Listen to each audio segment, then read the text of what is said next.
ધાંગધ્રામાં chemical ચોરી કૌભાંડનો પર્દાફાશ।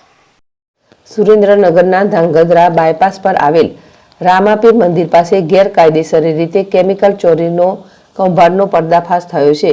State monitoring cell SMCની ટીમે રેડ કરી અને આ મામલે 4 શખ્સોએ ઝડપ્યા છે। રેડ દરમિયાન ઘણા કેમિકલ બેરલ સાથે એક ટેન્કર અને મોબાઈલ રોકડ સહિત કુલ 83,89,075 રૂપિયાનો મુદ્દામાલ જપ્ત કરવામાં આવ્યો।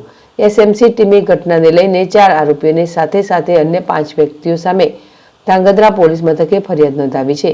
આ ઘટનામાં એક ફરાર આરોપી છે, જેના પર પોલીસે કાર્યવાહી ચાલુ છે। તપાસકર્તાઓ અન્ય શંકાસ્પદ વ્યક્તિઓ અને મામલાના વિસ્તારથી તપાસ કરી રહ્યા છે। ધર્મેશ રબારી, ZSTV, ધાંગધ્રા।